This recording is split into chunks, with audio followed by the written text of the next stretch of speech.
मुआविया,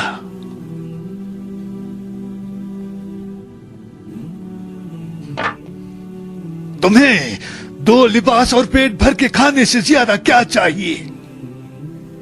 अम्वाले गनीमत खलीफा और उनके मुतवल्लियों के पास क्या कर रहा है?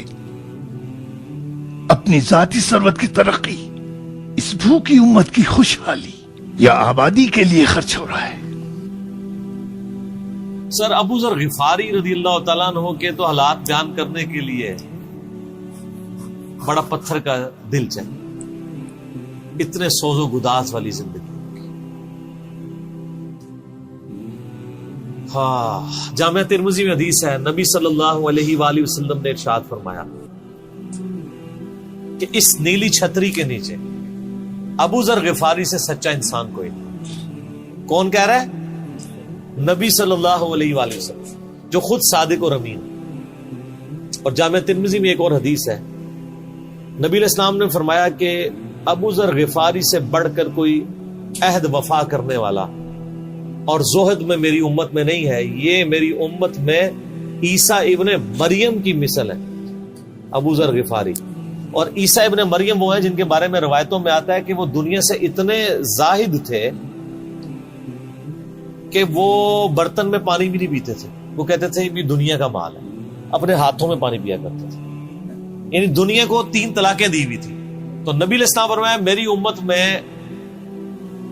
सैयदना ईसा इब्ने मरियम की मिसल ज़ुहद में अबू जर गिफारी है।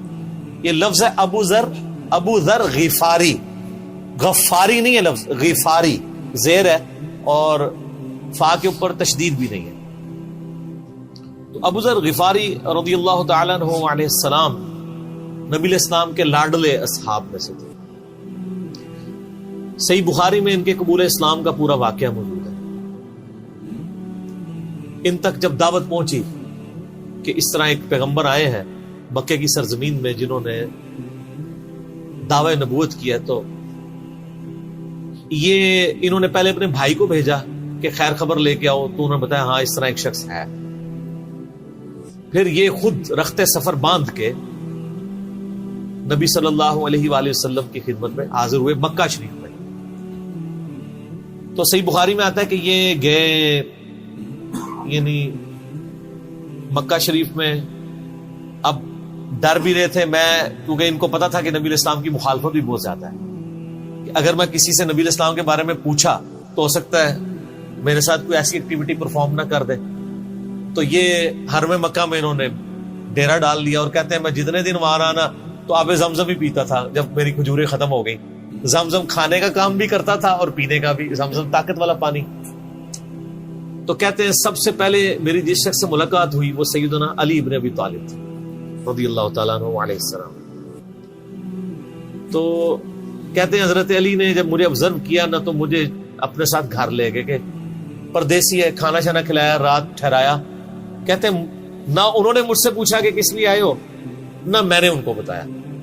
ये मैं आपको अखलाकियात बता रहा हूं कि दावत का काम कितना ठंडे करके करना पड़ता है। आप तो कहते हैं पहले दिन ही किसी को रफुल ईदैन शुरू करवा दें, इतना आसान नहीं होता ये। तो दूसरा दिन भी इसी तरह गुजरा, तीसरा दिन भी। तो 3 दिन के बाद अबू जर गिफारी ने खुद हजरत अली पे एतमाद किया और उनको अंदाजा हुआ कि ये बड़ा, तो उन्होंने कहा मैं यानी, और हजरत अली ने भी एक्सपोज नहीं किया कि मैं नबी अलैहिस्सलाम के करीबी लोगों में से हूं। तो उनका कि मुझे तुम एक अच्छे इंसान लगे हो तो मैं इस काम के लिए आया हूं, तो तुम मुझे गाइड करो मोहम्मद इब्ने अब्दुल्लाह के बारे में, मैं उनसे मिलना चाहता हूं सल्लल्लाहु अलैहि वसल्लम। तो सैयदना अली ने कहा कि वाकई वो तो अल्लाह के पैगंबर हैं और इस तरह। तो फिर वो हजरत अबू जर गिफारी को नबी अलैहिस्सलाम के पास ले गए। नबी अलैहिस्सलाम के पास थोड़ी देर बैठे, उन्होंने इस्लाम कबूल कर लिया। और सर इस्लाम क्या कबूल किया, इतना आला दर्जे का ईमान। नबी अलैहिस्सलाम फरमाया तुम अपने कबीले में वापस चले जाओ, जब मक्के में हमारा गलबा होगा या कोई अल्लाह ताला राह निकालेगा, अभी तो जो भी इस्लाम कबूल करता है उसकी फैंटी लगती है, तो मैं कोई ना कोई तुम्हें मतलब बता दूंगा, अभी तुम अपना ईमान पोशीदा रखो, अपने इलाके में चले जाओ। उनका या रसूलल्लाह ऐसे नहीं हो सकता। वो जनाब आगे मक्के खाना काबे के अंदर आके उन्होंने कहा मैं गवाही देता हूं कि अल्लाह एक है और मोहम्मद सल्लल्लाहु अलैहि वसल्लम उसके रसूल है। तो मुशरिकीन अरब उन पे टूट पड़े, खूब मारा।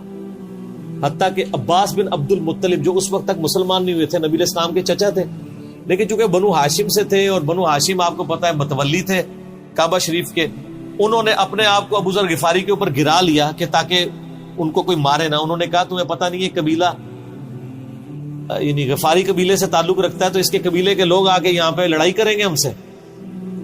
کیونکہ قبائلی سسٹم تھا نا، اس میں یہ نہیں دیکھا جاتا تھا کہ اس کا مذہب کیا ہے، پہلے نمبر پہ دیکھا جاتا ہے یہ ہمارے قبیلے کا ہے، تم نے ہمارے قبیلے کے بندے کو مارا ہے تمہیں نہیں چھوڑیں گے. اسی وجہ سے آپ دیکھیں نا بنو ہاشم اسلام قبول نہ کرنے کے باوجود نبی علیہ السلام کی پشت میں تو کھڑے رہے نا، اور یہ پہلے بھی ہوتا رہا. قرآن حکیم میں آتا ہے نا کہ شعیب علیہ السلام کی قوم کیا کہتی ہے، اے شعیب اگر تیرا قبیلہ تیرے ساتھ نہ ہوتا کب سے تیرا کام کر چکے ہوتے. اس لیے انبیاء ڈومیننٹ قبائل میں آتے ہیں جو شریف النفسی والے ہوتے ہیں، جن میں ایک سسٹم ہوتا ہے پورا. تو اور پھر جو ہے نا وہ اگلے دن پھر ابو ذر غفاری نے اس طرح کلمہ پڑھا، پھر ان کی پٹائی ہوئی، پھر حضرت عباس نے ان کو بچایا اور پھر وہاں سے یعنی وہ چلے گئے. یہ پوری حدیث صحیح بخاری میں ہے، اور بلکہ بخاری میں پورا ایک چیپٹر ہے ابو ذر غفاری کے اسلام لانے کا واقعہ. امام بخاری نے ابو ذر غفاری کا پروٹوکول یہ رکھا ہے کہ اسلام کا پورا چیپٹر بنایا ہے ابو ذر غفاری کے اسلام لانے کا واقعہ. باقی یہ درویش صفت آدمی تھی اور دنیا کو 3 طلاقیں دی ہوئی، اور وہ اس لیے کہ انہوں نے نبی علیہ السلام کو بڑا کلوزلی آبزرو کیا تھا. نبی علیہ السلام کی جتنی احادیث دنیا سے زہد اور دنیا پرستی کی مذمت پہ ہے نا، اکثر احادیث کے راوی ابو ذر غفاری. چونکہ انہوں نے نبی علیہ السلام کو بڑا کلوزلی آبزرو کیا تھا تو اس لیے وہ صحابہ کرام پہ جب دنیا کے خزانے کھول دیے گئے، اور بعض اصحاب اور بعض تابعین میں انہوں نے جب دنیا کی محبت میں غلبہ اور عیاشی کا لیول دیکھا تو ان سے وہ برداشت نہیں ہوتا تھا. اور تو نبی علیہ السلام کی صحبت کی ہوئی تھی. خدا بے نیاز ہے، جو کچھ ہے ان بندگان خدا کا ہے. تو ہم خدا کے بندے نہیں؟ کیوں نہیں ہو، تم بھی خدا کے بندے ہو، لیکن تم نے خدا کو بھلا دیا ہے. ضرورت سے زیادہ تمہارے لیے لباس کا انبار ہے، تمہارے لیے کتنے قسم کے لذیذ کھانے بنتے. معاویہ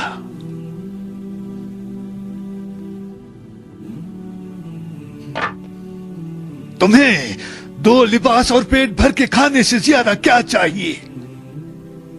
اموال غنیمت خلیفہ اور ان کے متولیوں کے پاس کیا کر رہا ہے؟